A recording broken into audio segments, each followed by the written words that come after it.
बिस्मिल्लाहिर्रहमानिर्रहीम। हमने अपने पिछले लेक्चर में ऑडिट एविडेंस और ऑडिट टेक्निक्स के बारे में बात की थी। ऑडिट एविडेंस यानी वो गवाही या सबूत जो ऑडिटर को अपना फ़ैसला देने के लिए दरकार होती है, और ऑडिट टेक्निक्स उन तमाम इक़दामात को या उन तमाम प्रोसीजर्स को कहा जाता है जिसके ज़रिए ऑडिटर ऑडिट एविडेंस हासिल करता है। आज के लेक्चर में हम ये देखेंगे कि ये ऑडिट टेक्निक्स और ऑडिट एविडेंस कैश ट्रांजैक्शंस के ऑडिट के लिए किस तरह इस्तेमाल की जाती है। सबसे पहले इम्पोर्टेंस ऑफ कैश। कहा जाता है कि कंपनी जो भी इक़दामात करती है या कंपनी जो भी कारोबार करती है या कंपनी जो भी ट्रांजैक्शंस करती है, उनकी इंतहा यानी एंड जो है वो या तो कैश रिसिप्ट या कैश पेमेंट में होती है। अब ज़रूरी नहीं कि वो कैश रिसिप्ट जो है वो कैश की शक्ल में हो, बैंक ड्राफ्ट वगैरह भी हो सकता है, लेकिन हर ट्रांजैक्शन की इंतहा रिसिप्ट या पेमेंट में होती है। एक और बात यह है कि कैश सबसे ज़्यादा अट्रैक्टिव एसेट है। बेईमान एम्प्लॉइज़ के लिए या किसी भी और बेईमान शख्स के लिए कैश चोरी करने में सबसे ज़्यादा कशिश है, क्योंकि उसे वो फौरी तौर पे इस्तेमाल कर सकता है। इन वजूहात की बिना पे ये ज़रूरी है कि कैश ट्रांजैक्शंस पे बहुत ज़्यादा एहतियात की जाए।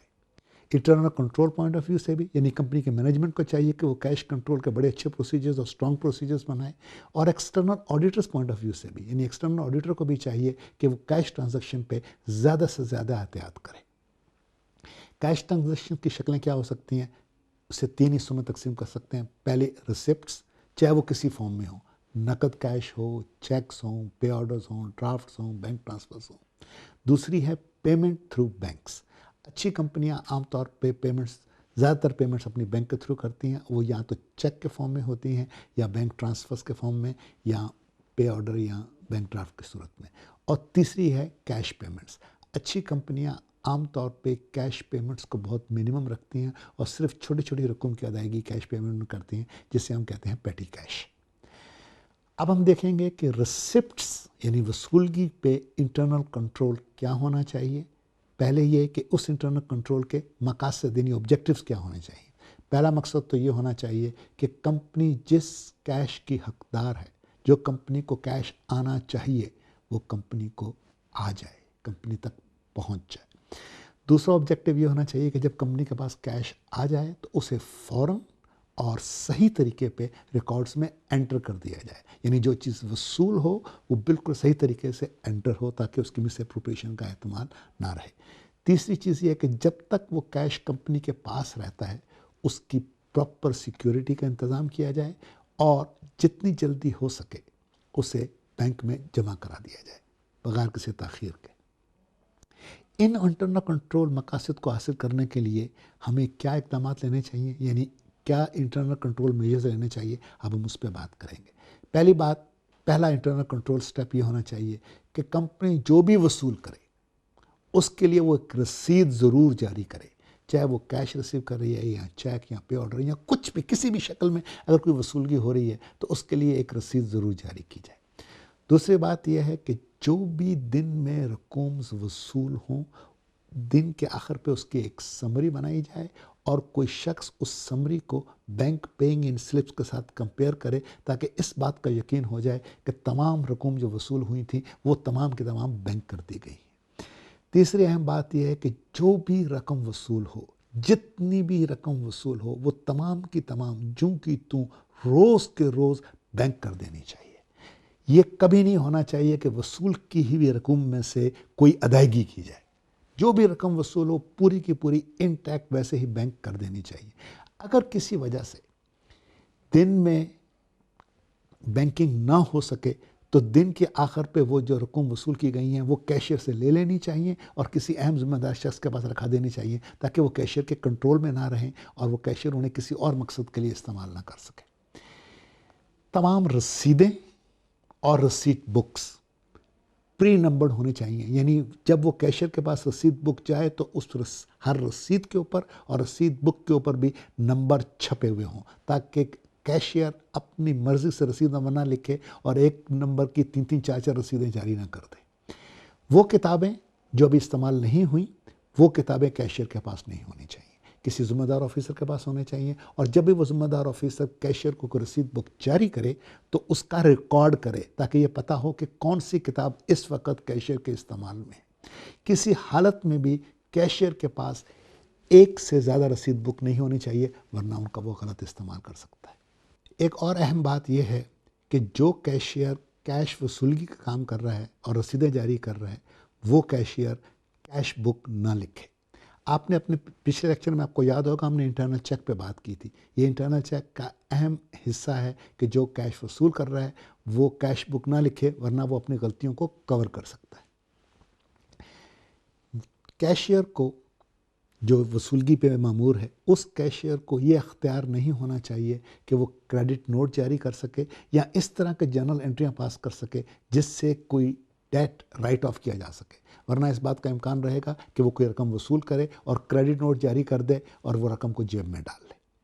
जहाँ तक मुमकिन हो सके, रकम वसूल करने वाला कैशियर और रकम की पेमेंट करने वाला कैशियर मुख्तलिफ अशख़ास होने चाहिए। ये इंटरनल कंट्रोल का बहुत अहम हिस्सा है, वरना रकमें आपस में मिक्स होती रहेंगी और उन पर कंट्रोल मुश्किल हो जाएगा। अक्सर पेमेंट्स जो हैं वो डाक से आती हैं, चेक ड्राफ्ट वगैरह लोग डाक से बेचते हैं, लिहाजा डाक पे कंट्रोल करना भी बहुत ज़रूरी है। सारी डाक को एक सेंट्रल ऑफिस में खोलना चाहिए और जो भी चेक वसूल हों, जैसे लिफाफे खोले जाएँ उसमें से चेक निकले तो उन पे फ़ौरन अकाउंट पे ओनली की मोहर लगा देनी चाहिए, ताकि उन चेक्स का गलत इस्तेमाल की पॉसिबिलिटी ख़त्म हो जाए। जो भी चेक्स वसूल हों उनकी डेली लिस्ट बननी चाहिए और ये मेल ऑफिस से लिस्ट बना के अकाउंट्स ऑफिस को भेजे। जो मेल ऑफिस से डेली चेक रिसिप्ट्स की जो लिस्ट आती है, अकाउंट्स ऑफिस में कोई शख्स इस लिस्ट को दिन के आखिर में पेइंग इन स्लिप्स के साथ कंपेयर करे, ताकि इस बात का यकीन हो जाए कि जो भी चेक मेल ऑफिस में वसूल हुए थे वो तमाम के तमाम रसीदें इशू हो गई हैं उनके ख़िलाफ़ और वो तमाम के तमाम बैंक कर दिए गए। एक अहम बात इंटरनल कंट्रोल की ये है कि कैश हैंडलिंग के जितने भी प्रोसीजर्स हैं, जितने भी स्टेप्स हैं, उनको बाज़ाब्ता तौर पे तहरीर में होना चाहिए। दे शुड बी डॉक्यूमेंटेड, ताकि कैश पे जितने लोग भी इन्वॉल्व हैं, मेल ऑफिस के लोग, कैशियर, कैश बुक लिखने वाला, बैंक पैसे ले जाने वाला, उन तमाम लोगों को यह एग्जैक्टली पता हो कि प्रोसीजर क्या है और किस स्टेज पे क्या करना है, ताकि जिम्मेदारी का सही तयन हो सके। कैश जो कि चोरी के लिए बहुत वल्नरेबल है, लिहाजा ये बहुत ज़रूरी है कि गाय बगाए वक्तन फ़वक्तन सीनियर मैनेजमेंट जो है वो सरप्राइज़ चेक करे कैशियर पे, ताकि कैशियर्स को, जो वो तमाम लोग जो कैश को हैंडल कर रहे हैं, उनको ये एहसास हो कि किसी वक्त भी चेकिंग हो सकती है और वो किसी गलत कारी से इज्तनाब करें। जितनी देर कैश कंपनी के पोजीशन पे रहता है उसको फिज़िकल प्रोटेक्शन देनी चाहिए। ये नहीं कि कैश किसी दराज में पड़ा हुआ है जिसे कोई भी खोल सकता है, या कैश किसी ऐसी जगह पड़ा है जहाँ पे स्याही गिर सकती है या चाय गिर सकती है और चेक ख़राब हो सकते हैं या कैश ख़राब हो सकता है। तो फिज़िकल प्रोटेक्शन जो है वो ज़रूर देनी चाहिए। अब हम आते हैं ऑडिट की तरफ। जब एक्सटर्नल ऑडिटर कंपनी में ऑडिट करने के लिए आता है तो उसका पहला स्टेप ये होना चाहिए कि वो ये पता करे कि कंपनी का अपना इंटरनल कंट्रोल कितना मजबूत है। जैसा कि हमने पिछले लेक्चर में बताया था, उस मकसद के लिए auditor internal control questioners prepare करता है। अब कैश रिसिप्ट्स के लिए जो इंटरनल कंट्रोल क्वेश्चनर प्रिपेयर किया जाएगा, उसके जो मुख्तलिफ हिस्से होंगे उनमें हम बात करेंगे। पहला हिस्सा जो होना चाहिए वो होना चाहिए कि मेल रूम का प्रोसीजर क्या है। इंटरनल कंट्रोल क्वेश्चनर में ऐसे सवाल पूछे जाएं जिससे ये पता चल सके कि मेल रूम में किस स्टेज पे क्या होता है। ICQ का दूसरा हिस्सा जो है वो होगा issue of receipts by cashier, कि कैशियर रसीदें कैसे जारी करता है और रसीद जारी करते वक्त वो क्या क्या स्टेप्स लेता है, क्या उसकी रसीद बुक नंबर्ड है, उसको कौन दस्तखत करता है, वो उस पर क्या मोहर लगती है, किस स्टेज पे उसकी एंट्री होती है।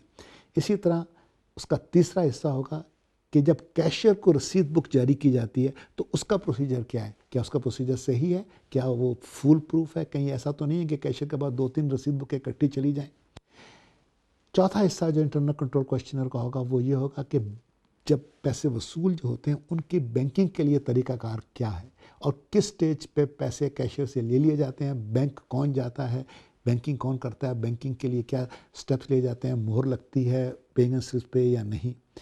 उसका चौथा हिस्सा ये होगा कि जितनी देर कैश कंपनी की कस्टडी में रहता है उसकी सेफ कीपिंग के इंतज़ामात क्या हैं, क्या वो काबिल एतबार हैं, क्या कैश और चेक्स की चोरी का एहतमाल तो नहीं है, उनके ख़राब होने का एहतमाल तो नहीं है, म्यूटिलेट होने का एहतमाल तो नहीं है। और आखिरी चीज़ ये है कि कैशियर जो कि कैश वसूल कर रहा है उसकी ड्यूटीज़ वसूलगी के अलावा क्या हैं, क्या वो ड्यूटीज़ ऐसी तो नहीं हैं जो वो कैशियर को ये मौका फराहम करें कि वो अपनी चोरियों को या अपने गलत कार्यों को छुपा सके। अब हम आते हैं एक्चुअल ऑडिटिंग की तरफ। कैश रिसिप्ट्स को कैसे ऑडिट करेंगे, इसे हम 3 स्टेप्स में देखेंगे कि मेल से वसूल होने वाली रकम को कैसे ऑडिट करेंगे, काउंटर पे अदायगी कैसे ऑडिट करेंगे और वसूल के रिलेटेड जो दूसरे अमूर हैं उनको हम कैसे ऑडिट करेंगे। जो मेल के थ्रू पैसा आता है उसको हम कैसे ऑडिट करेंगे। उसमें ऑडिटर को सबसे पहले चाहिए कि वो खुद 2-3 दिन जाके मेल रूम में खड़ा हो और जब मेल खोली जा रही हो तो वो देखे कि उसका प्रोसीजर क्या है, क्या वो प्रोसीजर एफिशिएंट है और क्या उस प्रोसीजर की पासदारी की जा रही है या सिर्फ प्रोसीजर सिर्फ किताबों में ही है। फिर वो ये करे कि मेल ऑर्डर रजिस्टर जहाँ मेल आती है जिस पर रजिस्टर पे एंटर होती है उस रजिस्टर को ले, उसमें से कुछ चंद ट्रांजैक्शंस ले और उनको जाके पूरा ट्रेस करे कि वो कैश बुक तक कैसे पहुंचती है। यानी मेल ऑर्डर में है, डेली समरी में उसकी एंट्री है, उसकी रसीद जारी हुई है, उसकी पेइंग स्लिप बनी है, वो बैंक में डिपॉजिट हुआ है, उसकी कैश बुक में एंट्री आई है, उसकी बैंक स्टेटमेंट में एंट्री आई है। अगर ये सारा प्रोसीजर वो ट्रेस कर लेगा तो इस बात का यकीन हो जाएगा कि जो रकूम कंपनी को मेल में आती हैं वो वाकईतन कंपनी के अकाउंट में क्रेडिट भी हो जाती है। अगर इस तरह का कोई प्रोसीजर कंपनी खुद भी कर रही है, यानी इंटरनल कंट्रोल वाले खुद भी कर रहे हैं, तो ऑडिटर को ये देखना चाहिए कि जिस डॉक्यूमेंट पे ये कंपैरिजन किया जा रहा है वो डॉक्यूमेंट जो है किसी जिम्मेदार ऑफिसर ने उस पर दस्तखत किए हैं। अब हम देखेंगे कि जो काउंटर पे कैश आता है उसको कैसे ऑडिट करते वक्त ऑडिटर को किन बातों का ख्याल रखना चाहिए। पहली बात तो एक उसे चंद रसीदें पिक करे, टेस्ट चेक, जैसे हमने पिछले लेक्चर में कहा था, चंद टेस्ट चेक के लिए चंद रसीदें पिक करे और उनको कैश बुक से लेके आगे जहाँ तक वो एंट्री जाती है उनको ट्रेस करे। यानी देखिए उसकी रसीदारी हुई है, उसकी पेइंग इन स्लिप है, कैश बुक में एंट्री हुई है। अगर ये पेमेंट है तो ज़ाहिर किसी न किसी या तो क्रेडिटर के अकाउंट में गई होगी या किसी एक्सपेंस में गई होगी। अगर ये वसूलगी है तो ज़ाहिर किसी न किसी डेटर के अकाउंट में गई होगी या किसी इनकम अकाउंट में जाएगी। तो उनको सबको लेजर तक ट्रेस करें और फिर देखें को बैंक स्टेटमेंट में वो आई है कि नहीं। उसके बाद कंपनी के अपने ज़िम्मेदार इंटरनल कंट्रोल के जो ज़िम्मेदार ऑफिसर्स हैं वो ज़रूर कोई ना कोई कैश बैंकिंग और कैश रिसिप्ट्स की कोई ना कोई रिकन्सिलेशन रोज़ ज़रूर प्रिपेयर करते हैं। तो उस रिकन्सिलेशन को ऑडिटर चेक करे कि ये वाकई रेगुलरली प्रिपेयर की गई है और वो सही है और किसी ज़िम्मेदार ऑफिसर ने उसको दस्तखत किए हैं। एक और बात जो ऑडिटर को ध्यान में रखनी चाहिए वो देखे कि तमाम रसीदें जो हैं वो न्यूमेरिकल ऑर्डर में हैं कि नहीं, कुछ बीच में से नंबर मिसिंग तो नहीं है, या रसीद नंबर 14 जो है वो रसीद नंबर 26 से के बाद तो जारी नहीं की गई। और अगर कोई रसीद कैंसिल हो गई है या ख़राब हो गई है तो वो रसीद वहीं किताब में मौजूद है। ये नहीं कि डुप्लीकेट पे या काउंटर फोलियो पे लिख दिया गया रसीद ख़राब हो गई है और असल रसीद वहाँ पे मौजूद नहीं है। हो सकता है वो असल रसीद किसी को जारी कर दी गई हो। इसी तरह ये देखना चाहिए कि जो रसीदें कैशियर ने इशू की हैं और जिन तारीख़ों पे वो रसीदें इशू की हैं वो उन रसीद बुक्स के रिकॉर्ड से मिलती हैं जो रसीद बुक जारी करते वक्त किए गए थे। मिसाल के तौर पर रसीद बुक नंबर 4 जिसमें 401 से लेके 500 तक रसीद नंबर्स हैं, वो अगर कैशियर को 18 जनवरी को जारी की गई थी तो रसीद नंबर 401 जो है वो 18 जनवरी से पहले तो जारी नहीं हो सकती। अगर ऐसा हुआ है तो इसका मतलब है कि कहीं कोई कंट्रोल का लैप्स है। अब हम देखेंगे कि रसीट्स रिलेटेड दूसरे मैटर्स पे ऑडिटर को क्या ध्यान देना चाहिए। एक और अहम बात यह कि जो physical custody of receipt books, रसीद बुकें जो हैं जो भी इस्तेमाल नहीं हुई वो कहाँ हैं। ऐसा तो नहीं है कि वहीं किसी शेल्फ पे पड़ी हैं, कैशियर जब चाहे जाके एक किताब उठा ले और रसीदें लिखना शुरू कर दे। दूसरा ये है कि रसीद बुकें जब कैशियर को जारी की जाती हैं तो उसका रिकॉर्ड रखा जाता है कि नहीं।